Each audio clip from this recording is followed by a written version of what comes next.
Bienvenue dans les rares livres. Aujourd'hui, nous plongeons dans un art subtil, puissant, souvent mécompris. Un art qui façonne le monde des affaires, les relations humaines, la politique, les accords internationaux et même nos décisions personnelles les plus simples, l'art de la négociation. Inspiré de la pensée de Chester Carras, ce voyage ne parlera pas seulement de stratégie ou de technique, mais de compréhension humaine, de psychologie, d'influence et de pouvoir silencieux. Cette vidéo est une invitation à transformer ta manière de communiquer, de demander, de convaincre et de gagner, sans écraser, sans manipuler, mais avec intelligence et maîtrise. Prépare-toi à voir la négociation non comme un combat, mais comme une science, un art, et surtout une compétence essentielle pour vivre pleinement. Présenté et interprété par les rares livres. Introduction. Négocier, c'est vivre. Comprendre la négociation.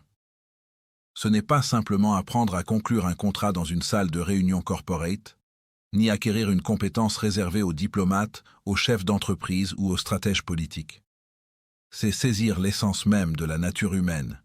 Nous vivons en interaction constante, nous demandons, nous offrons, nous ajustons, nous influençons, nous résistons, nous persuadons. Chaque relation, qu'elle soit intime, professionnelle ou sociale, repose sur un échange de besoins, de désirs et de perceptions. La négociation n'est donc pas une compétence secondaire, c'est une loi fondamentale de l'existence humaine. Dès l'enfance, sans même avoir appris un seul terme technique, l'être humain négocie instinctivement. Un enfant ajuste son ton pour obtenir un jouet, un adolescent défend sa liberté face à l'autorité parentale. Un adulte négocie son salaire, son temps, son énergie, ses limites, sa place dans le monde. La négociation est partout, silencieuse ou explicite, visible ou implicite, consciente ou inconsciente. Pourtant, très peu de gens s'y forment véritablement, laissant leurs intérêts se faire dicter par ceux qui maîtrisent l'art de convaincre. C'est là que Chester Carras intervient. Selon lui, celui qui ne sait pas négocier ne vit pas pleinement. Il se contente de subir les décisions des autres. Apprendre à négocier, c'est reprendre le contrôle de sa vie. La négociation est aussi une manière de comprendre que chaque interaction repose sur des intérêts différents, parfois divergents, mais rarement opposés de manière absolue. Il ne s'agit pas simplement de gagner contre l'autre, mais de trouver la manière la plus intelligente de créer une issue où chacun peut avancer avec dignité. Carras considère que celui qui croit que la négociation est un affrontement brutal ne comprend pas sa profondeur. Il ne s'agit pas de manipuler, il s'agit de comprendre. Comprendre ce que l'autre veut réellement, comprendre ce que nous voulons véritablement et surtout comprendre ce qui se cache derrière les positions affichées. Dans un monde où beaucoup défendent leur ego au lieu de défendre leurs intérêts réels, l'art de négocier devient une capacité psychologique autant qu'un outil stratégique. Mais maîtriser la négociation transforme également la vie intérieure. Celui qui sait négocier développe patience, lucidité, recul émotionnel, capacité à poser des limites sans culpabilité. Il apprend à dire non sans agressivité, à dire oui sans faiblesse, à défendre son espace, sans écraser celui des autres.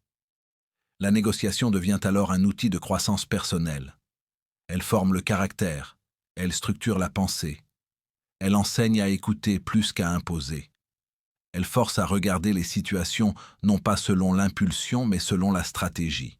C'est pourquoi Carras affirme que la négociation est un art. Elle exige à la fois intelligence, discipline, créativité et sens profond de l'humain. Elle rend plus puissant, mais aussi plus juste. Dans notre époque saturée de conflits, de débats binaires, d'opinions figées et de relations fragiles, savoir négocier n'est plus une compétence utile, c'est une compétence vitale. Celui qui ne sait pas défendre ses intérêts perd argent, temps, respect, opportunité, parfois même paix intérieure. Celui qui ne sait pas écouter la position de l'autre finit isolé. Celui qui ne sait pas construire un accord solide répète les mêmes luttes sans issue. Maîtriser la négociation, c'est transformer sa manière de travailler, de créer, de diriger, de collaborer et d'aimer. C'est faire de chaque échange un terrain de construction plutôt qu'un champ de bataille. Ce livre n'est pas seulement un manuel de technique commerciale, C'est une initiation à un mode d'existence plus conscient. Apprendre à négocier, c'est apprendre à vivre avec intention. C'est apprendre à comprendre les gens plutôt que de les affronter. C'est apprendre à faire de chaque interaction un levier d'évolution. Dans ce voyage, nous irons au-delà des tactiques superficielles pour explorer l'essence psychologique, morale et stratégique de la négociation selon la pensée de Chester Carras. Parce qu'à partir du moment où tu prends conscience que chaque instant de ta vie est une négociation, tu comprends enfin que ta réussite dépend de ta capacité à orienter les échanges au lieu d'y être entraîné. Négocier, c'est vivre. À partir d'aujourd'hui, tu vas apprendre à vivre avec maîtrise. Chapitre 1. Comprendre la nature de la négociation. Comprendre la nature de la négociation commence par reconnaître que chaque être humain porte en lui des besoins, des désirs, des peurs et des aspirations qui le poussent à agir. Négocier, ce n'est pas uniquement s'asseoir autour d'une table, signer un contrat, fixer un prix ou conclure une entente commerciale. C'est la trame invisible de toutes nos interactions, des plus anodines aux plus déterminantes, car chaque relation implique un échange de valeurs, matérielles ou émotionnelles, où chacun tente d'obtenir quelque chose en protégeant ce qui compte pour lui. Dès l'enfance, nous négocions sans même en avoir conscience. Un enfant demande 5 minutes de plus pour jouer avant d'aller se coucher, un élève plaide pour une seconde chance à un examen, un couple discute pour savoir où partir en voyage, un employé cherche une augmentation, un entrepreneur présente une proposition à un partenaire, un citoyen tente de régler un conflit de voisinage. Tout cela relève de la négociation. La vie devient alors une succession de contextes où l'on doit ajuster sa stratégie, son langage, son attitude et sa compréhension des motivations humaines pour influencer le résultat. La négociation n'est donc pas définie par la force ou l'imposition, mais par l'art subtil d'obtenir ce que l'on veut en préservant la relation avec l'autre.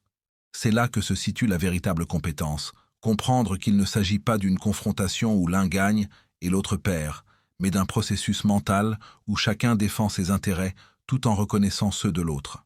La plupart des gens perçoivent la négociation comme une forme de persuasion agressive, une bataille d'arguments où la victoire consiste à faire céder son adversaire. Cette vision limitée conduit souvent à des tensions inutiles, à des ruptures de relations ou à des accords superficiels qui ne satisfont personne en profondeur. La négociation véritable s'enracine dans un principe bien plus subtil. Chaque individu agit en fonction d'intérêts, pas seulement de position. Une position est ce que quelqu'un demande. Un intérêt est la raison profonde pour laquelle il le demande. Comprendre cela change tout. Si une personne demande un prix plus bas, sa position est financière, mais son intérêt peut être la sécurité économique, la peur du risque, un budget limité ou simplement l'assurance de ne pas se faire exploiter. De même, si un partenaire refuse un changement de plan, ce n'est peut-être pas par rigidité, mais parce qu'il a besoin de stabilité, d'organisation ou de contrôle. La négociation devient alors un travail d'écoute, d'analyse et de décodage psychologique où l'on cherche à révéler ce qui est invisible derrière ce qui est exprimé. Plus on comprend ce qui motive réellement quelqu'un, plus on peut proposer une solution qui répond à ses besoins tout en avançant vers ses propres objectifs. Dans cette perspective, négocier n'est pas un acte purement logique, c'est un acte profondément émotionnel. Les décisions humaines ne sont jamais parfaitement rationnelles, même lorsqu'elles semblent l'être. Nous sommes guidés par nos expériences passées, nos croyances, nos peurs, nos attentes, notre besoin d'être respecté, valorisé, compris et considéré. Une négociation échoue rarement à cause d'un désaccord technique. Elle échoue parce que l'une des parties ne se sent pas reconnue, comprise ou traitée avec équité. Ce que l'on défend ne se réduit pas au sujet de la discussion, mais à son identité, sa dignité et sa valeur personnelle. Dire oui ou non n'est pas un simple choix. C'est une affirmation silencieuse de soi. C'est pourquoi certains conflits se prolongent, sans raison logique, pourquoi certaines discussions tournent à l'affrontement, ou pourquoi certaines personnes se retirent même lorsqu'un accord avantageux leur est proposé. Elles ne se battent pas pour l'issue du débat, elles se battent pour préserver l'image qu'elles ont d'elles-mêmes. La négociation devient alors un art relationnel, où le langage, la posture, le regard, le silence, le choix des mots et le timing jouent un rôle aussi important que les arguments eux-mêmes. Celui qui comprend l'autre avant de vouloir le convaincre augmente immédiatement son pouvoir d'influence. L'erreur des mauvais négociateurs est de chercher à parler avant d'écouter. Ils veulent imposer leurs pensées avant de comprendre ce qui motive l'autre. À l'inverse, les grands négociateurs observent, questionnent, écoutent, analysent. Ils ne précipitent pas la conclusion. Ils bâtissent d'abord une connexion mentale et émotionnelle. Ils savent que la confiance est une monnaie plus puissante que l'argent, parce qu'une fois qu'elle est installée, la coopération devient naturelle. Un interlocuteur qui se sent respecté est beaucoup plus ouvert à la discussion qu'un interlocuteur qui se sent poussé ou manipulé. La négociation est donc un processus où la stratégie intellectuelle doit être équilibrée par l'intelligence émotionnelle. Sans émotion, la négociation est mécanique. Sans logique, elle devient chaotique. Un bon négociateur est celui qui trouve la justesse entre les deux.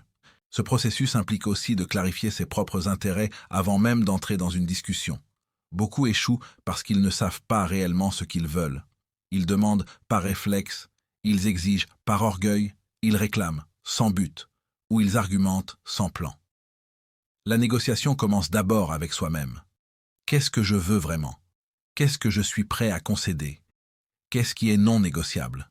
Où se trouvent mes alternatives? On ne peut pas défendre ses intérêts si on ne les connaît pas. De même, il faut reconnaître que l'autre possède aussi des besoins légitimes et qu'il est engagé dans la discussion pour une raison précise.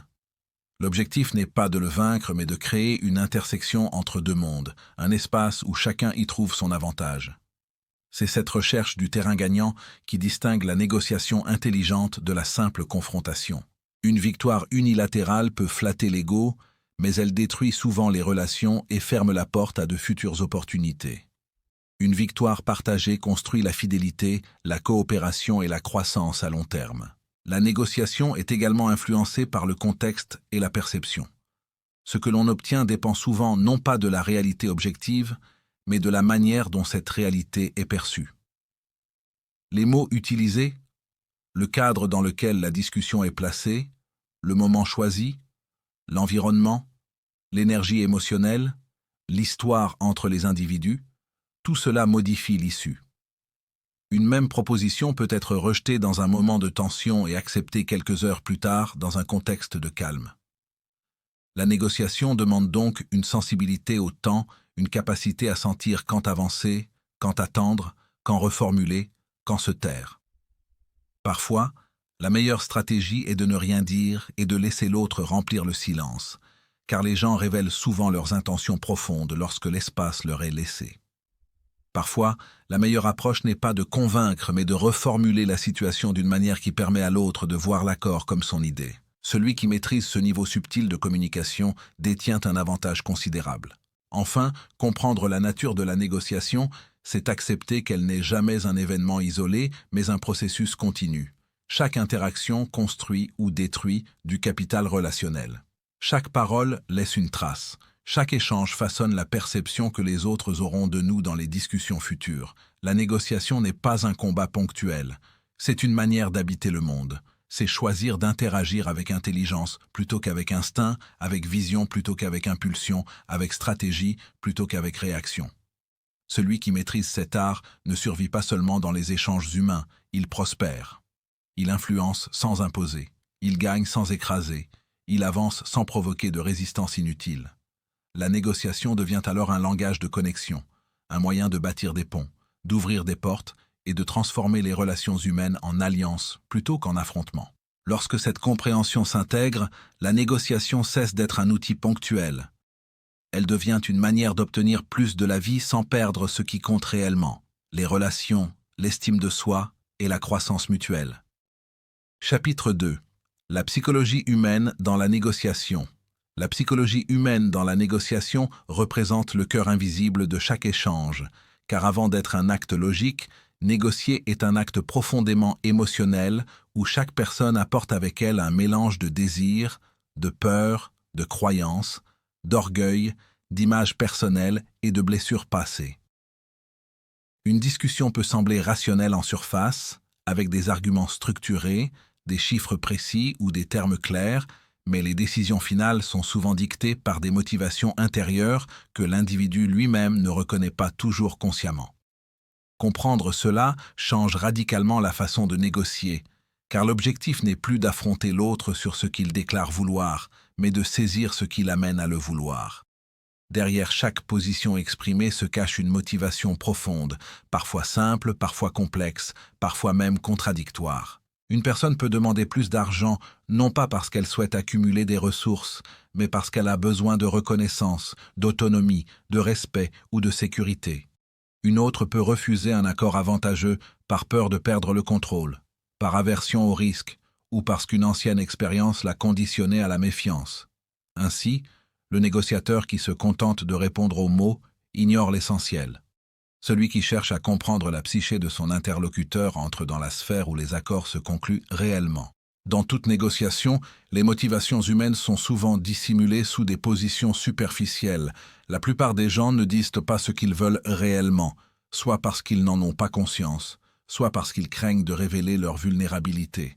Par exemple, lorsqu'une personne dit « je ne peux pas accepter moins que cela », elle exprime peut-être une inquiétude liée à son statut, à sa valeur ou à sa dignité. Quand quelqu'un insiste pour avoir le dernier mot, ce n'est pas toujours pour gagner en avantage matériel, mais pour préserver son image de force ou éviter d'être perçu comme faible. Quand quelqu'un impose des conditions strictes, cela peut être l'expression d'une peur profonde d'être abusé ou manipulé.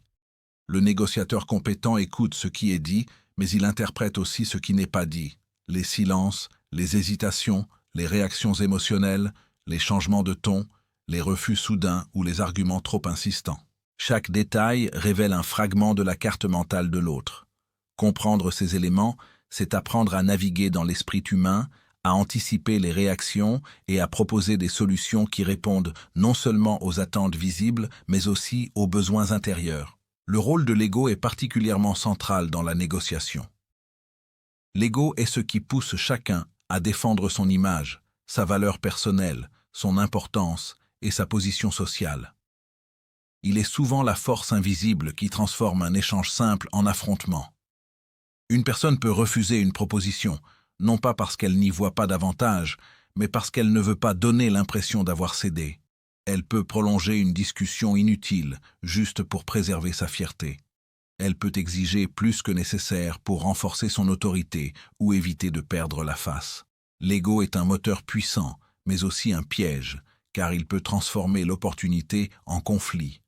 Le négociateur expérimenté ne cherche pas à écraser l'ego de l'autre, car ce serait provoquer une résistance automatique. Au contraire, il permet à l'autre de préserver sa dignité tout en avançant vers un accord. Parfois, cela signifie laisser l'autre croire qu'il est à l'origine de la solution. Parfois, cela signifie formuler une concession comme un geste respectueux plutôt qu'une faiblesse. Parfois, cela signifie simplement reconnaître verbalement la valeur ou la compétence de l'interlocuteur. Un ego respecté ouvre des portes, un ego menacé les ferme. La peur est une autre force psychologique déterminante dans la négociation. La peur de perdre, la peur de se tromper, la peur d'être exploité, la peur de regretter une décision, la peur de décevoir, la peur de l'incertitude, la peur du changement. Beaucoup de négociations échouent parce qu'une personne n'ose pas faire un pas vers l'inconnu, même si cet inconnu est bénéfique. La peur rend les interlocuteurs défensifs, méfiants, hésitants. Elle pousse à refuser des propositions raisonnables et à créer des barrières protectrices. Un négociateur habile reconnaît la peur non comme un obstacle à combattre, mais comme un signal à comprendre. Apaiser la peur, c'est créer un environnement où l'autre se sent en sécurité pour avancer. Cela peut passer par des garanties, par de la transparence, par des preuves concrètes, par un langage rassurant ou simplement par une attitude calme et stable. La peur ne disparaît pas en imposant une solution. Elle disparaît lorsque l'autre se sent compris et soutenu dans son besoin de sécurité. En parallèle, le désir constitue une force d'attraction. Les gens avancent lorsqu'ils voient un gain potentiel, une récompense, une amélioration de leur situation, une opportunité d'élévation personnelle, une validation sociale ou un bénéfice émotionnel. Le désir n'est pas seulement matériel, il est souvent lié à l'identité. Beaucoup acceptent des accords difficiles pour obtenir du prestige, du respect, de l'amour, une position sociale ou la certitude d'avoir accompli quelque chose de significatif. Comprendre ce que l'autre désire réellement permet de présenter un accord non comme un compromis, mais comme une porte vers ce futur souhaité. Là où la peur retient, le désir propulse. Le négociateur qui maîtrise l'équilibre entre apaiser la peur et nourrir le désir détient un pouvoir immense sur la dynamique de l'échange. Mais pour comprendre ces mécanismes, il faut adopter une attitude fondamentale. Chercher à comprendre l'autre avant de vouloir le convaincre. La plupart entrent dans une discussion en cherchant d'abord à imposer leur point de vue, à défendre leur position, à protéger leur intérêt. Cette approche crée instantanément une confrontation, car l'autre, se sentant agressé ou ignoré, active ses mécanismes de défense. À l'inverse, écouter d'abord, poser des questions, explorer les raisons, comprendre les émotions, reformuler, valider, tout cela crée un climat où l'autre se sent vu et entendu. Et lorsqu'un être humain se sent compris, il devient beaucoup plus ouvert à la persuasion. Il n'a plus besoin de se défendre, car son identité n'est plus menacée. Le but n'est pas de céder, mais de bâtir une alliance mentale. Lorsqu'on montre à l'autre qu'on reconnaît ses besoins, il devient plus réceptif à nos arguments, non par manipulation, mais par réciprocité psychologique naturelle. La compréhension ouvre l'accès à l'esprit de l'autre. Cela demande une écoute active, mais aussi une capacité à lire au-delà des mots. Les gens ne révèlent pas toujours leurs véritables intentions par crainte d'être vulnérables. Ils testent, observent, donnent des informations fragmentées. Le bon négociateur décèle les motivations indirectes à travers les réactions émotionnelles. Par exemple, une personne peut exprimer un refus immédiat simplement parce que la proposition est arrivée trop vite. Une autre peut insister sur des détails insignifiants parce qu'elle cherche à ralentir la discussion pour se sentir en contrôle. Une autre peut hausser la voix pour masquer son insécurité. Une autre peut devenir agressive parce qu'elle se sent acculée. Un négociateur attentif ne réagit pas à l'émotion. Il cherche ce qui l'a provoqué. Là où la majorité répond par confrontation, lui répond par discernement. Cette compréhension psychologique implique également une maîtrise de soi. On ne peut pas comprendre l'autre si l'on est pris au piège de ses propres réactions émotives. Le négociateur doit être capable de reconnaître son propre ego, ses propres peurs, ses propres désirs, afin de ne pas projeter ses émotions dans la discussion. La maîtrise intérieure est le fondement de la maîtrise relationnelle. Celui qui se laisse contrôler par ses impulsions devient prévisible et manipulable. Celui qui reste calme influence le rythme, les perceptions et le terrain émotionnel de la conversation. Au final, la psychologie humaine dans la négociation révèle une vérité simple mais profonde. On ne négocie jamais avec une demande, un chiffre, une phrase ou une position. On négocie avec un être humain complexe, animé par son histoire, ses croyances, ses blessures et ses rêves. La négociation n'est pas seulement un échange de propositions, c'est un échange d'identité. Celui qui comprend cela peut transformer n'importe quelle discussion en opportunité. Non pas en exploitant les faiblesses de l'autre, mais en créant un espace où chacun peut avancer sans perdre sa dignité. La négociation devient alors un art de la compréhension, un art de la connexion, et finalement un art d'atteindre ses objectifs tout en révélant à l'autre qu'il peut atteindre les siens. Chapitre 3. Le pouvoir de l'information. Le pouvoir de l'information dans la négociation est souvent sous-estimé, alors qu'il constitue l'arme la plus décisive entre les mains de celui qui sait écouter, observer et analyser. La majorité des négociateurs se concentrent sur les arguments qu'ils vont présenter, les positions qu'ils veulent défendre, les concessions qu'ils prévoient d'accorder ou les résultats qu'ils espèrent obtenir. Pourtant, le véritable avantage ne vient pas de ce que l'on apporte à la table, mais de ce que l'on sait déjà avant même que la discussion commence. Plus une personne connaît l'autre, son contexte, ses contraintes, ses objectifs et ses limites, plus elle peut orienter l'échange avec finesse. L'information permet de prendre des décisions éclairées, de prédire des réactions, de comprendre les motivations, de manipuler subtilement la perception ou simplement d'éviter des erreurs stratégiques qui coûtent cher. Une personne bien informée n'a pas besoin de forcer les choses, car elle avance avec la clarté de quelqu'un qui voit la carte entière, alors que l'autre ne voit que quelques cases. Chaque négociation est fondée sur une asymétrie d'informations. L'un sait ce que l'autre ignore, et cela change entièrement l'équilibre de pouvoir. Une personne prête à vendre peut cacher son urgence financière, une entreprise peut taire ses faiblesses, un employeur peut dissimuler son besoin réel d'un candidat, un client peut mentir sur son budget, un partenaire peut feindre l'hésitation pour obtenir un rabais. Celui qui veut un accord favorable commence par réduire cette asymétrie, non pas en exposant ses propres cartes, mais en révélant celles de l'autre. L'un des pièges les plus courants consiste à parler trop vite, trop tôt, en révélant ses besoins, ses intentions, ses limites. Un négociateur débutant se dévoile en pensant convaincre. Un négociateur expérimenté reste opaque et observe. Celui qui parle le premier perd souvent l'avantage, car il fournit gratuitement des informations que l'autre utilisera comme base stratégique. Se taire, poser des questions, laisser l'autre se justifier, attendre que l'inconfort le pousse à révéler des détails, ce sont des techniques simples, mais redoutables. L'information la plus précieuse n'est pas celle que l'autre transmet volontairement, mais celle qu'il révèle sans s'en rendre compte. Les mots ne sont qu'une partie du message.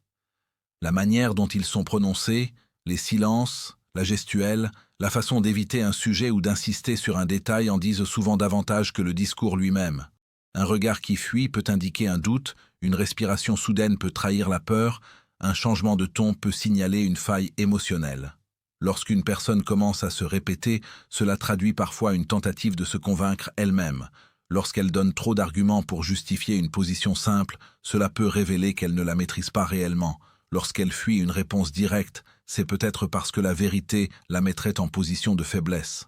L'observation attentive permet de décoder ces signaux invisibles. La négociation devient alors une lecture de l'être humain dans sa globalité, pas seulement de son discours. La collecte d'informations ne commence pas à la table de négociation. Elle commence bien avant. Chercher à comprendre l'autre, c'est étudier son passé, son style habituel, ses préférences, ses alliances, sa culture, ses valeurs. Dans un cadre professionnel, cela peut passer par l'analyse des publications, des rapports, des comportements passés, des déclarations publiques, du positionnement financier, du réseau d'influence. Dans la vie quotidienne, cela peut signifier écouter ce que la personne dit dans des conversations informelles, observer comment elle agit dans d'autres contextes, comprendre sa façon de prendre des décisions. Celui qui prépare la négociation comme un stratège entre dans l'échange avec une longueur d'avance. Beaucoup viennent négocier comme on vient jouer aux cartes sans regarder quelles cartes ont déjà été posées. Ils improvisent. Les meilleurs négociateurs ne jouent jamais à l'aveugle. L'information n'est pas seulement un avantage externe, elle concerne aussi la connaissance de soi. Une personne qui ignore ses propres motivations, ses propres limites, ses propres faiblesses devient facile à manipuler. Des interlocuteurs habiles détectent rapidement ce que l'autre cherche désespérément à obtenir et s'en servent pour le pousser à faire des concessions. Celui qui veut être aimé, rassuré, respecté, valorisé ou reconnu peut être conduit à accepter des accords défavorables simplement pour satisfaire un besoin intérieur. Connaître ses propres priorités permet de ne pas se laisser entraîner par l'émotion du moment. Connaître ses points faibles permet de les protéger. Connaître ses objectifs permet de ne pas se disperser. L'information sur soi est le premier rempart contre la manipulation. L'un des aspects les plus fascinants de l'information est qu'elle peut être créée, pas seulement découverte. Une question bien posée peut amener l'autre à révéler plus qu'il ne voulait. Laisser un silence volontaire peut pousser l'interlocuteur à combler le vide avec des détails sensibles. Faire croire que l'on sait déjà une information peut inciter l'autre à corriger, préciser ou confirmer, dévoilant ainsi la vérité. Présenter une hypothèse fausse volontairement peut permettre de tester la réaction émotionnelle et ainsi découvrir ce qui est vrai. L'information est un terrain psychologique. Ce que l'on montre, ce que l'on cache, ce que l'on suggère, ce que l'on laisse planer, tout influence la perception de la réalité par l'autre. Une personne peut guider une négociation sans jamais donner d'ordre, simplement en orientant ce que l'autre croit savoir. Mais il y a un piège subtil. L'excès d'information peut nuire à celui qui la détient. Une personne trop renseignée peut devenir arrogante, présomptueuse, avoir des certitudes erronées ou ignorer des signaux faibles. L'information n'est utile que si elle est interprétée avec souplesse. Elle est un éclairage, pas une garantie absolue. Une donnée peut être vraie, mais mal comprise. L'autre peut changer de stratégie soudainement. Une personne peut volontairement fournir de fausses informations pour tester la crédulité ou désorienter son interlocuteur. La négociation est un terrain mouvant, et l'information doit être traitée comme un guide évolutif, non comme une vérité figée. Le pouvoir de l'information ne sert pas uniquement à prendre l'avantage. Il peut aussi être utilisé pour construire des accords justes et équilibrés. Plus on sait, plus on peut proposer des solutions qui respectent vraiment les besoins de chacun. Paradoxalement, l'information peut être un outil de collaboration plutôt qu'un instrument de domination. Connaître l'autre permet de l'aider à atteindre ses objectifs sans sacrifier les siens. Cela crée des accords durables, fondés sur la compréhension mutuelle plutôt que sur la contrainte, où chacun sort renforcé. Au final, la négociation n'est pas une lutte de force brute, mais un jeu d'intelligence où chaque détail peut changer le cours de la discussion. Celui qui maîtrise le pouvoir de l'information n'a pas besoin de hausser le ton, de menacer ou de manipuler grossièrement. Il avance avec précision, calme et élégance. Il comprend l'autre, anticipe ses mouvements, guide la conversation sans résistance. Son avantage est silencieux, discret, invisible. L'information devient une arme douce, mais implacable. Chapitre 4. Stratégies et tactiques d'influence. Toute négociation est un jeu subtil d'influence où l'on cherche à orienter la perception, le rythme, la valeur et les attentes de l'autre sans jamais lui imposer quoi que ce soit de manière brute. Les stratégies efficaces ne sont pas celles qui écrasent, mais celles qui guident. La force n'est utile que lorsqu'elle est invisible, lorsque les décisions semblent venir de l'autre, comme si elles étaient naturelles et évidentes. Pour cela, les grands négociateurs utilisent un ensemble de tactiques fines basées sur la psychologie humaine. L'ancrage, le silence, les concessions maîtrisées, les alternatives possibles, la rareté, le rythme et la maîtrise du moment juste. Ce chapitre explore ces méthodes non comme des outils de manipulation, mais comme des moyens d'aligner les intérêts, de créer de la confiance et d'amener l'autre à avancer sans se sentir poussé. L'ancrage est l'une des premières tactiques essentielles. Il s'agit de poser un premier chiffre, une première idée, une première perception qui servira de référence psychologique tout au long de la négociation. Même si la proposition est irréaliste, exagérée ou simplement symbolique, elle influence la suite de l'échange. Lorsque quelqu'un propose un prix, ce chiffre devient mentalement la base, même s'il est ensuite rejeté. Le cerveau a besoin de repères, et celui qui pose le premier repère contrôle le cadre mental de la discussion. Un vendeur qui annonce un prix très élevé dès le départ ne s'attend pas forcément à l'obtenir, mais il rend acceptable un montant légèrement inférieur. Un employé qui demande un salaire plus haut que celui qu'il souhaite réellement augmente ses chances d'obtenir son objectif cible. L'ancrage n'est pas un mensonge, c'est la manière d'établir un terrain de référence. Celui qui ne pose pas d'ancrage accepte inconsciemment celui de l'autre, et négocie donc déjà en position inférieure. Le silence est une arme encore plus puissante, bien qu'elle semble passive. La plupart des gens ont peur du silence. Ils le vivent comme une tension à combler.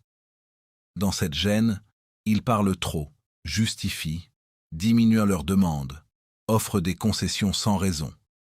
Un négociateur patient utilise le silence pour observer et laisser l'autre révéler davantage. Lorsqu'il propose une idée, il se tait et laisse la personne réagir, car c'est souvent dans ce moment suspendu que surgissent la vérité, l'hésitation ou l'accord. Une remarque simple suivie d'un silence profond peut avoir plus d'impact qu'une argumentation longue.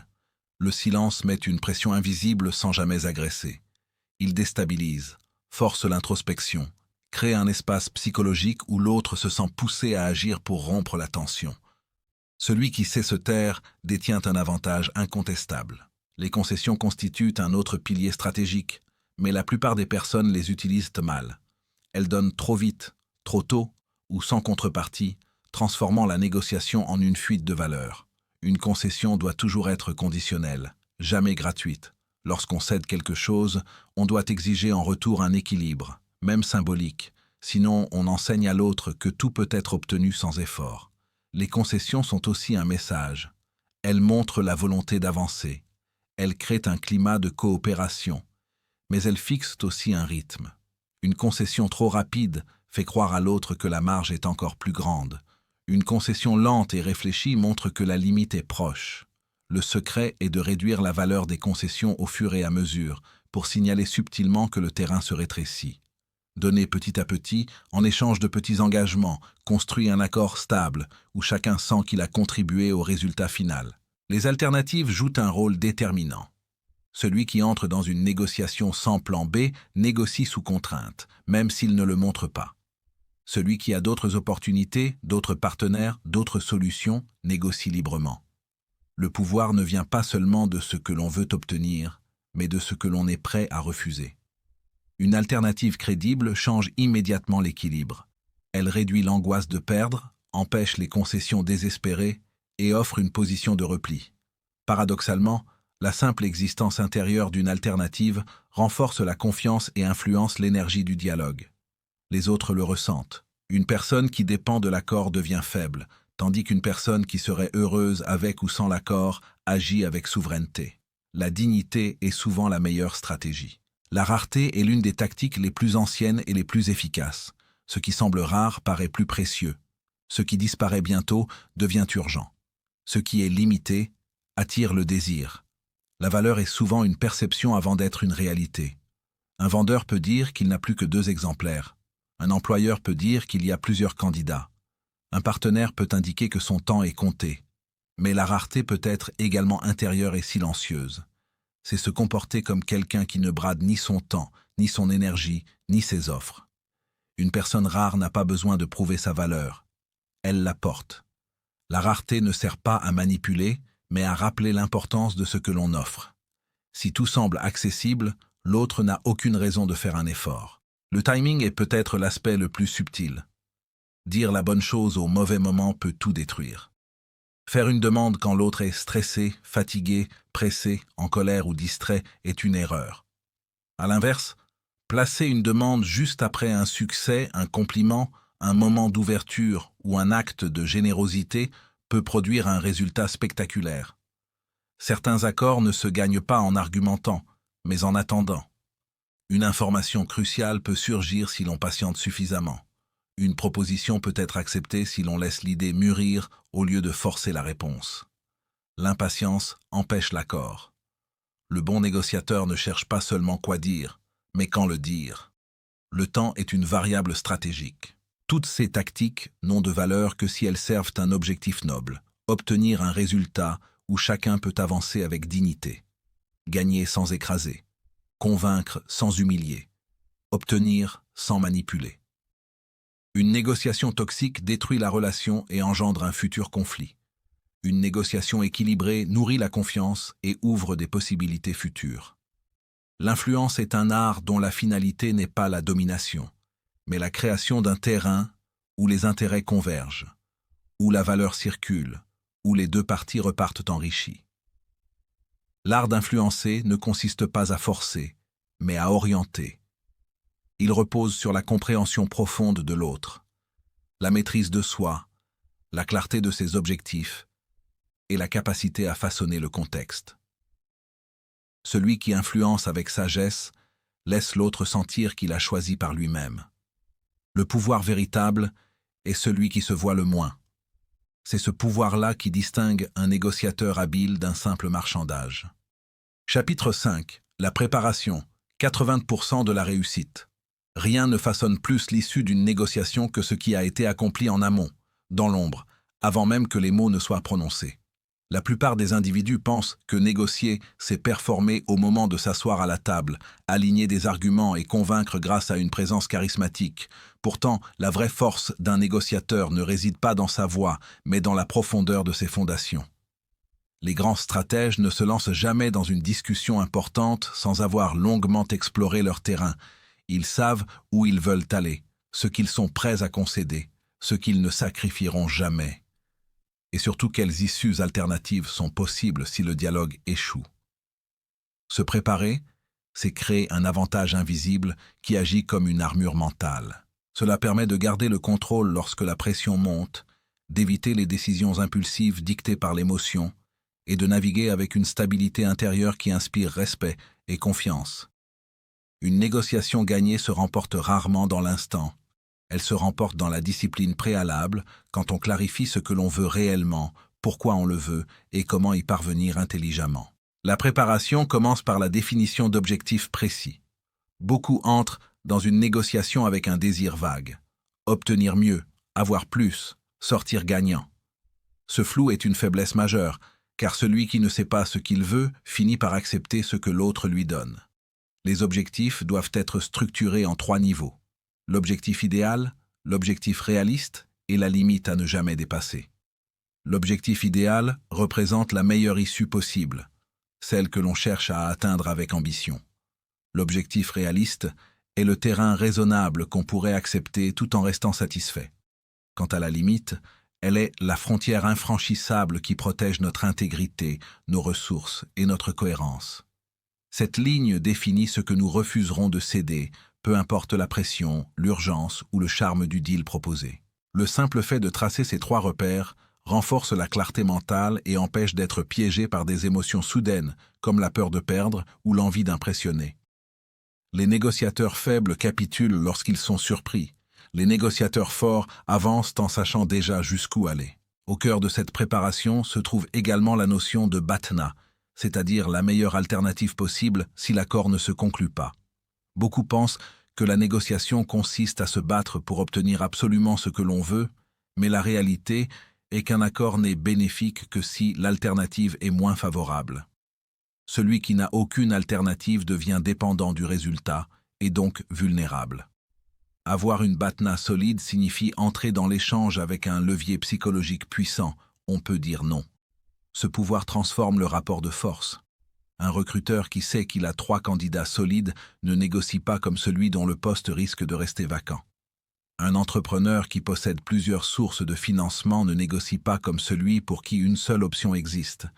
Une personne en couple qui sait qu'elle peut se respecter plutôt que mendier l'affection ne négocie pas comme celle qui craint d'être seule.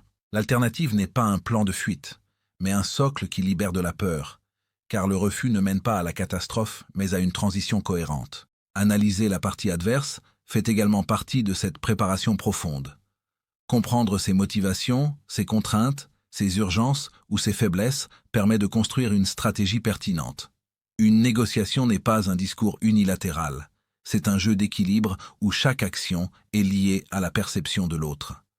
Avant la rencontre, il est essentiel de se poser des questions clés. Qu'est-ce que l'autre veut réellement? Quelles sont ses priorités cachées? Qu'a-t-il à perdre? Qu'a-t-il à gagner? Quels obstacles internes ou externes le freinent? Parfois, ce que l'autre revendique en surface n'est qu'une façade. Ce qu'il recherche réellement peut être la reconnaissance, la sécurité, la rapidité, la simplicité, la stabilité à long terme ou même la validation émotionnelle. Le négociateur stratège ne se contente pas de répondre à des demandes explicites. Il identifie les besoins sous-jacents et construit un accord qui les englobe. De cette façon, il ne force pas l'autre à accepter. Il l'amène à y trouver son propre intérêt. Une négociation réussie n'est pas une conquête, mais une architecture subtile où chacun trouve un bénéfice. Se préparer consiste également à anticiper les objections et les scénarios de rupture. Rien n'est plus désarmant que d'être pris au dépourvu par une question ou un argument auquel on n'a pas réfléchi. Le négociateur compétent ne prévoit pas une seule voie, mais plusieurs issues possibles. Il imagine la meilleure ouverture, la meilleure concession progressive, la sortie élégante, l'accord rapide, l'accord complexe, l'accord temporaire. Il prévoit comment répondre si l'autre refuse la proposition centrale, comment réagir si la discussion se tend, comment apaiser un conflit naissant. Cette anticipation évite la panique et permet de rester stable, calme, aligné. Préparer, c'est aussi définir ses concessions à l'avance. Quoi donner, à quel moment et en échange de quoi. Une concession faite sans contrepartie devient une perte. Une concession stratégique devient une monnaie d'influence. Sans préparation, on s'excuse, on justifie, on cède pour apaiser. Avec préparation, on échange, on module, on avance. La dimension émotionnelle fait également partie de cette préparation. Une négociation n'est pas un simple puzzle logique. C'est une expérience humaine où l'ego, les peurs, les frustrations et les impatiences jouent un rôle déterminant. Se préparer signifie aussi se stabiliser intérieurement avant l'échange. Cela implique de cultiver un état mental où l'on n'est ni pressé, ni irrité, ni anxieux. Un négociateur émotif se trahit par son ton, son rythme, ses réactions. Un négociateur stable inspire confiance et force. Cette préparation émotionnelle peut passer par la méditation, la visualisation, la respiration profonde ou simplement par un plan écrit qui clarifie tellement les objectifs qu'aucune impulsion ne vient interférer. Une négociation n'est pas l'endroit où régler son manque de reconnaissance ou prouver sa valeur personnelle. C'est un terrain stratégique où seule la clarté doit gouverner. La préparation implique également la maîtrise du contexte matériel, lieu, moment, cadence. Un entretien programmé à un moment où l'on est fatigué, dans un environnement bruyant ou dans un cadre où l'autre a l'avantage psychologique, peut fausser toute la dynamique. Celui qui choisit le terrain choisit une partie de la victoire. Un lieu neutre apaise, un lieu familier rassure, un lieu symbolique impressionne. Le timing a également un rôle fondamental. Décider de négocier au moment où l'autre est pressé peut donner un avantage, tout comme choisir une période de calme pour réfléchir. Le négociateur préparé ne laisse pas le hasard décider des circonstances. Il organise un cadre qui favorise sa lucidité. Enfin, la préparation donne du poids à la parole. Lorsque tout est pensé, structuré, anticipé, chaque mot prononcé devient intentionnel. On ne parle plus pour combler le silence, mais pour déplacer une pièce sur l'échiquier. On ne promet plus à la légère, on ne se contredit plus, on ne révèle plus des informations inutiles. Cette précision inspire une forme de respect qui influence la perception de l'autre. Il sent qu'il a face à lui quelqu'un de solide, ancré, réfléchi. La préparation est invisible, mais son impact est palpable. Elle transforme le discours en stratégie, le dialogue en relation gagnante et la rencontre en opportunité plutôt qu'en confrontation. Se préparer à négocier, c'est se préparer à vivre avec intention. C'est refuser l'improvisation constante qui mène au regret. C'est comprendre que la réussite n'est pas un accident, mais le résultat d'une construction méticuleuse. Tout ce qui compte dans la vie exige cette approche, un entretien d'embauche, un mariage, un partenariat commercial, une discussion familiale.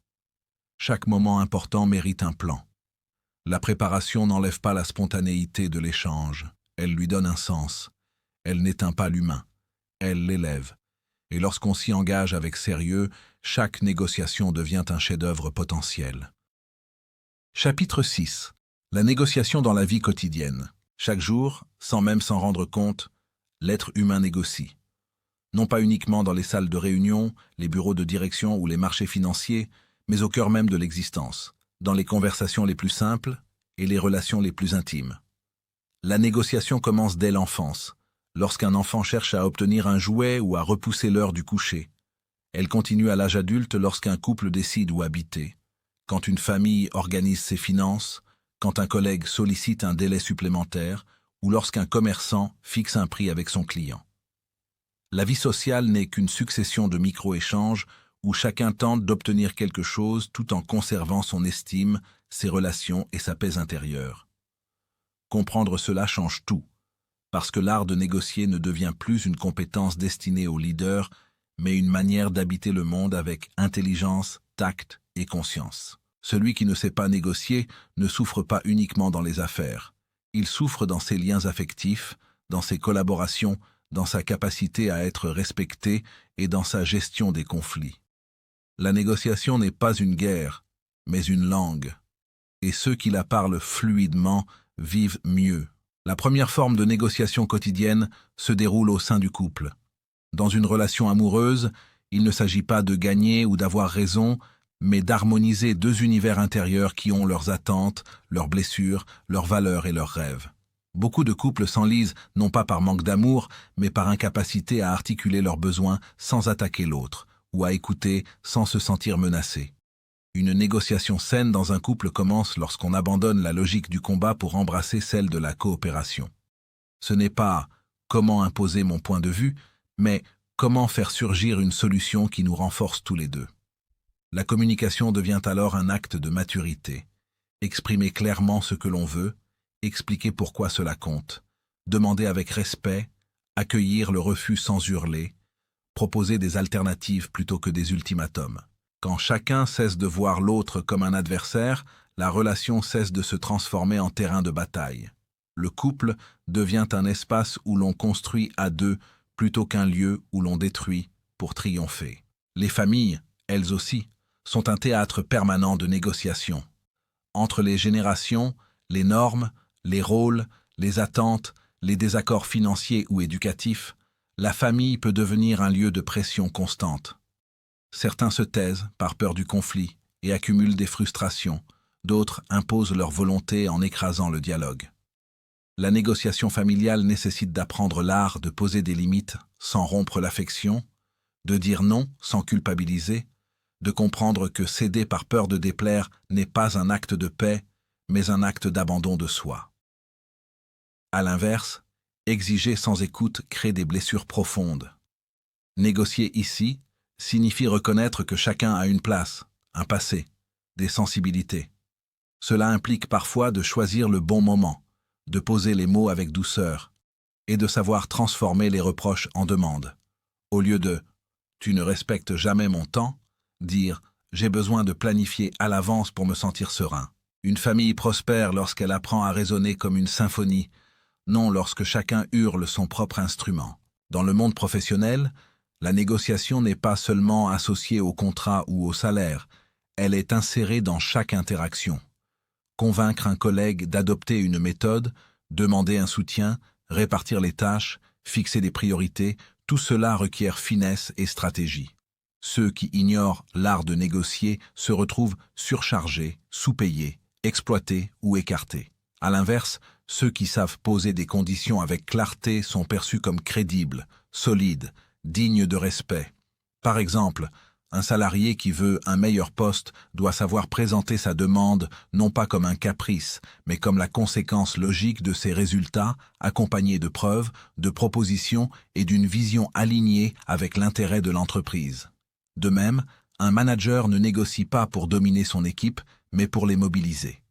Cela exige de transformer les ordres en accords, en expliquant le sens de la tâche plutôt qu'en imposant l'obéissance brute. Diriger, c'est négocier en permanence.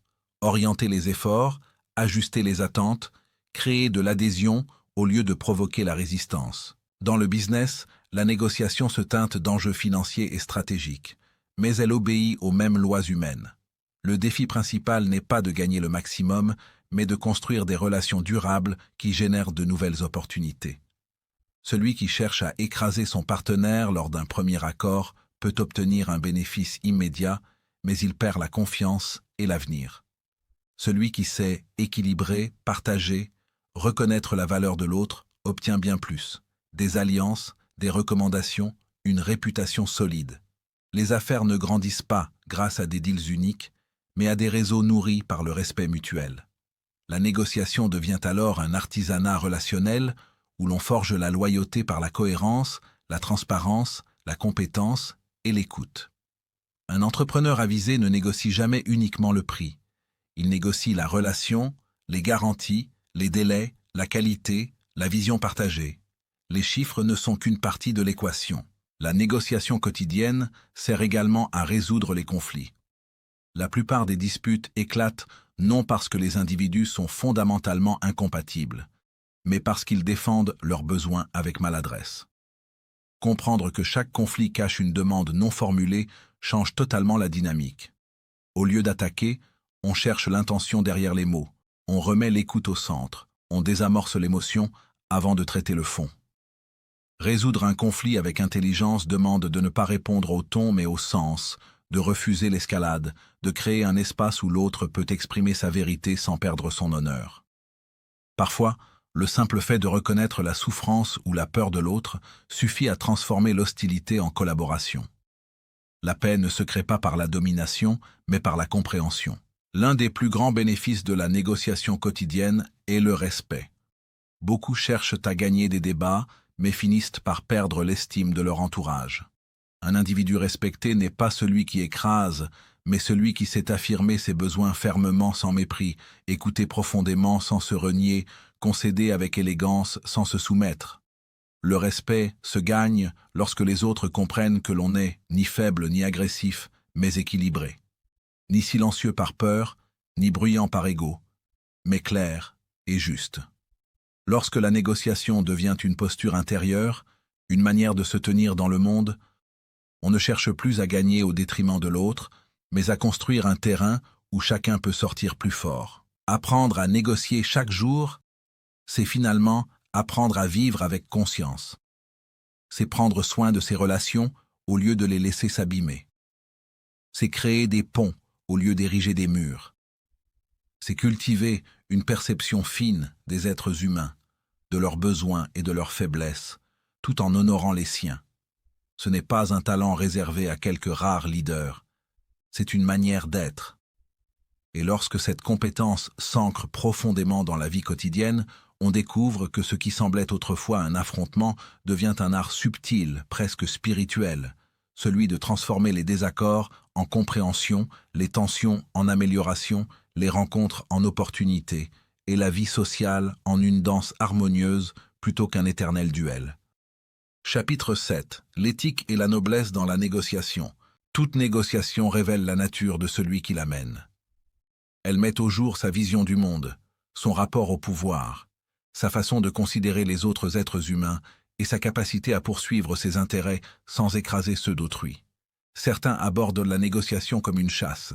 Il faut traquer, capturer, arracher, dominer. Leur logique repose sur la peur, la ruse, la manipulation, la supériorité perçue. D'autres, plus rares, voient la négociation comme une architecture morale, une construction sociale où deux volontés, deux besoins, deux histoires cherchent un point d'équilibre qui respecte la dignité de chacun. Cette seconde approche demande maturité, sagesse et courage. Elle exige de renoncer à l'idée toxique qu'obtenir plus signifie nécessairement que l'autre doit perdre. La véritable noblesse dans la négociation ne consiste pas à sortir vainqueur, mais à transformer l'échange en victoire mutuelle, en laissant l'autre avec son estime préservée, voire renforcée. Une négociation honnête ne détruit pas la relation, elle la fait croître. Gagner sans détruire l'autre est un art difficile, parce qu'il va à contre-courant de l'instinct primitif qui perçoit toute interaction comme une compétition hiérarchique. Beaucoup veulent gagner pour prouver leur valeur, non pour servir leurs objectifs. Une victoire construite sur l'humiliation ou la manipulation est une victoire instable. L'autre partie cherchera tôt ou tard à se venger, à rétablir l'équilibre ou à rompre le lien définitivement. L'échange aura engendré du ressentiment, de la méfiance, voire du mépris. La personne qui négocie avec noblesse comprend que chaque accord est un brick posé dans la construction de sa réputation. Elle sait que la réputation n'est pas un statut imaginaire, mais une monnaie sociale. Elle décide de qui veut travailler avec vous, qui vous recommande, qui vous soutient lorsque vous n'êtes pas présent. Une réputation construite sur la tromperie est comme une maison en verre. Elle brille un instant, mais se brise à la première pierre. Une réputation fondée sur l'intégrité, elle, devient un bastion inexpugnable. L'intégrité dans la négociation ne signifie pas naïveté ou faiblesse. C'est la capacité d'être ferme sans être agressif, transparent sans être vulnérable, stratégique sans être malhonnête. Une personne intègre peut dire non avec force, poser ses conditions, exiger un prix juste, refuser l'injustice, protéger ses intérêts. L'intégrité est la boussole qui empêche la stratégie de se transformer en manipulation. Elle permet d'utiliser les tactiques de manière propre et respectueuse. Par exemple, garder le silence pour observer la réaction de l'autre est une tactique. Mentir sur ses ressources est une manipulation. Proposer une alternative pour guider vers un terrain d'entente est une stratégie. Inventer une menace fictive pour faire pression est une supercherie. L'intégrité trace la frontière entre persuasion et tromperie. Elle n'empêche pas d'être élégant, habile, malin, mais elle interdit de sacrifier la vérité essentielle pour un avantage immédiat. Une négociation éthique repose également sur la compréhension profonde des besoins des deux parties. Lorsque l'on cherche uniquement son bénéfice propre, on travaille avec une vision étroite et courte. Lorsque l'on cherche un bénéfice partagé, on ouvre le champ des possibles. La plupart des conflits viennent d'une croyance erronée. Penser que les ressources sont limitées, que le succès est un gâteau qu'il faut diviser, que plus l'un gagne, plus l'autre perd. Dans une négociation noble, au contraire, le but n'est pas de diviser un gâteau, mais d'en cuire un plus grand. Ce changement de perspective transforme l'approche de l'échange. On n'impose pas, on co-crée. On ne cherche pas à gagner contre, mais à gagner avec. Cela demande une grande clairvoyance, car il faut parfois renoncer à une victoire rapide pour obtenir un succès plus grand, plus stable, plus fertile dans la durée. La négociation éthique reconnaît aussi l'importance de l'intention. Ceux qui négocient avec la volonté de servir, d'aider, d'élever, créent des relations profondément fiables. Dans le monde professionnel, ce type de personnes attire naturellement clients, partenaires, collaborateurs. Les autres savent qu'elle ne cherchera pas à les trahir pour une opportunité immédiate. Elle devient un pôle de confiance, un levier, un point d'ancrage. Les grands leaders ne sont pas suivis parce qu'ils gagnent. Ils sont suivis parce qu'on peut gagner avec eux. Leur éthique devient magnétique. Dans ce sens, la négociation n'est pas un duel verbal, mais un acte de leadership. Celui qui négocie avec noblesse inspire, fait grandir, transforme les mentalités, montre que la puissance n'est pas synonyme de brutalité. Il prouve qu'on peut être ambitieux sans être destructeur, que la grandeur n'exige pas de sacrifier la morale. Une négociation noble refuse la manipulation émotionnelle. Certains jouent sur la culpabilité, la flatterie excessive, les menaces déguisées, les ultimatums voilés. Ces méthodes fonctionnent parfois, mais elles empoisonnent les liens. Elles créent un climat de doute permanent où chacun se demande quel piège se cache derrière les mots. À l'inverse, une négociation honnête assume ses émotions sans les imposer comme armes. Elle exprime ses besoins avec transparence, reconnaît ses limites, explique ses peurs ou ses contraintes si nécessaire, mais ne cherche jamais à plier l'autre par la souffrance ou la pression morale. Cela demande un courage immense, car il est souvent plus facile d'utiliser la manipulation que de s'exposer dans la vérité. La noblesse, ici, n'est pas une posture extérieure, mais un acte d'humanité intérieure. La noblesse dans la négociation inclut également la capacité d'accepter la défaite avec dignité. On ne peut pas gagner chaque échange, même en étant juste, compétent et bien intentionné. Parfois, l'autre partie est fermée, parfois les intérêts sont incompatibles, parfois le contexte ne s'y prête pas. Perdre sans se trahir, sans se rabaisser, sans nourrir de haine, est une gratitude silencieuse pour l'avenir. Celui qui perd avec élégance laisse la porte ouverte à un retour, montre qu'il n'est pas gouverné par l'ego, mais par la vision. Il ne détruit pas le pont parce qu'il n'a pas pu le traverser aujourd'hui. Il le respecte pour un autre moment. La négociation n'est jamais un événement isolé, c'est un continuum. Une autre dimension essentielle de l'éthique négociatrice réside dans la capacité à reconnaître les besoins humains derrière les besoins apparents. Une personne ne demande pas toujours un meilleur prix parce qu'elle veut payer moins, mais parce qu'elle a peur de ne pas avoir assez. Un salarié ne demande pas une promotion uniquement pour l'argent, mais pour la reconnaissance, la dignité, l'appartenance. Un partenaire d'affaires ne demande pas plus de contrôle par caprice, mais parce qu'il craint d'être abandonné. Voir l'être derrière la demande, c'est négocier avec l'âme, pas seulement avec le cerveau. C'est faire de la place à la vulnérabilité humaine dans un univers trop souvent gouverné par le calcul froid. Cette sensibilité ne fragilise pas. Elle donne un avantage incomparable. Elle transforme la négociation en un acte relationnel profond, parfois même guérisseur. La noblesse est aussi une stratégie. À long terme, les relations durables sont celles fondées sur la confiance, et la confiance naît de la cohérence. Une parole tenue, une promesse respectée, un engagement honoré même quand les circonstances changent. Voilà ce qui bâtit un héritage. Certains triomphent par la force de la ruse, mais s'effondrent, car personne ne veut rebâtir avec eux. D'autres progressent lentement mais solidement, parce que chaque interaction élargit leur cercle de soutien. Dans une économie fondée sur les réseaux, la recommandation, la collaboration, la visibilité sociale, l'éthique devient une arme silencieuse. Elle n'éblouit pas immédiatement, mais elle triomphe à la fin. Une négociation noble élève ceux qui y participent. Elle ne se contente pas d'échanger des biens, mais transmet une vision, une manière de se comporter dans le monde. Elle rappelle que l'être humain est capable de chercher son intérêt sans perdre son âme. Elle convainc l'autre par l'exemple, en donnant envie de devenir meilleur. Ce type de négociateur ne laisse pas seulement une trace contractuelle, il laisse une empreinte morale. Il transforme parfois des adversaires en alliés, des concurrents en partenaires, des sceptiques en collaborateurs. Il fait comprendre que la puissance véritable n'est pas dans la domination, mais dans la construction. En fin de compte, négocier avec éthique, c'est faire honneur à soi-même. C'est refuser de trahir ses valeurs pour une victoire fugace. C'est incarner une puissance ancrée dans la dignité plutôt que dans l'orgueil. C'est prouver que la force intérieure peut s'exprimer dans les décisions, dans les mots, dans les actes, sans jamais sacrifier la conscience. La noblesse n'est pas un supplément moral, c'est la marque des grands. Celui qui négocie avec honneur ne cherche pas simplement à obtenir un résultat. Il œuvre pour un monde où les échanges humains deviennent un espace de croissance, où la réussite n'est pas synonyme de dévastation, où la victoire n'est pas tachée de honte. C'est un choix de civilisation.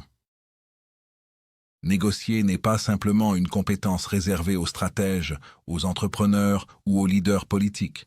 C'est une manière d'être au monde. Tout au long de ce parcours, nous avons découvert que la négociation ne se limite pas à obtenir un avantage, décrocher un accord ou persuader quelqu'un d'accepter notre point de vue. C'est un art profondément humain qui commence d'abord par la maîtrise de soi. Les principes explorés, qu'il s'agisse de comprendre la nature des échanges, de décoder les motivations psychologiques, de manier l'information avec intelligence, d'utiliser des tactiques d'influence ou encore de se préparer minutieusement, convergeant tous vers une vérité centrale. La négociation véritable n'est pas un combat, mais un processus d'évolution mutuelle. Un bon négociateur ne cherche pas uniquement à gagner, il cherche à faire grandir la situation. Il ne s'impose pas comme un conquérant, il s'affirme comme un architecte de solutions. Il ne cherche pas à manipuler, mais à créer un alignement entre intérêts, valeurs et résultats. C'est cette philosophie qui transforme la négociation d'un simple outil en une forme de sagesse appliquée à la vie. Devenir maître de la négociation, c'est d'abord devenir maître de soi. Celui qui cède à la colère perd la clarté. Celui qui négocie par fierté affaiblit son pouvoir réel. Celui qui confond victoire et humiliation de l'autre finit isolé. L'art de négocier exige calme, patience, distance émotionnelle, écoute active et discernement. Il demande la capacité de se mettre à la place de l'autre sans abandonner ses intérêts, de comprendre ses besoins profonds sans se soumettre, et de rester fidèle à ses principes, même lorsque la pression monte. Dans cette posture, la parole devient un instrument de construction, pas de domination. La diplomatie devient plus efficace que la confrontation, et la raison prend le dessus sur l'ego. On ne cherche plus à imposer une issue, mais à créer des issues possibles. Ce glissement de mentalité change tout. L'autre n'est plus un adversaire, mais un partenaire potentiel dans la résolution d'un problème commun. Grandir dans l'art de négocier, c'est aussi accepter que chaque discussion est une opportunité de se connaître davantage. Face à une opposition, nous découvrons nos réactions spontanées, nos peurs, nos insécurités, nos zones de rigidité. La négociation devient alors un miroir intérieur. Elle révèle ce que nous devons améliorer pour devenir plus lucide, plus solide, plus responsable. Celui qui apprend à garder le contrôle de ses émotions dans une négociation finit par apprendre à garder ce contrôle dans la vie en général, car cet art forge la discipline mentale, la clarté stratégique et la force émotionnelle. On ne négocie plus seulement pour obtenir quelque chose, mais pour devenir quelqu'un de meilleur. Mais la négociation ne se juge pas uniquement à la qualité de notre pensée ou de nos stratégies, elle se mesure aussi à l'impact que nous laissons derrière nous. Gagner en détruisant l'autre n'est pas un succès, c'est une perte retardée. Gagner en préservant la relation, en renforçant la confiance, en créant un terrain d'échange futur, c'est bâtir une puissance durable. Les négociateurs les plus redoutables ne sont pas ceux qui écrasent, mais ceux qui élèvent, ceux qui savent faire de chaque accord une fondation plutôt qu'une fin, ceux qui savent que la réussite la plus noble est celle qui profite à plusieurs, pas uniquement à soi. La négociation devient alors un acte social honorable, un geste de responsabilité humaine, une preuve de maturité. C'est pour cela que ce voyage se termine par un appel. Deviens un négociateur conscient, lucide et puissant. Apprends à écouter autant qu'à parler. Cherche la vérité derrière les mots, et non simplement la victoire dans la discussion. Approche chaque interaction avec une intention constructive, pas avec un instinct de domination. Développe ta capacité à défendre tes intérêts avec dignité, tout en respectant ceux des autres. Maîtrise tes émotions, clarifie tes objectifs, protège ton intégrité et utilise ton intelligence pour créer des issues qui élèvent plutôt qu'elles n'abîment. Car négocier, au fond, c'est apprendre à transformer les conflits en croissance, les divergences en ponts et les relations humaines en terrain de développement. Celui qui négocie pour grandir devient plus qu'un bon stratège. Il devient un bâtisseur de paix, d'opportunités et d'avenir.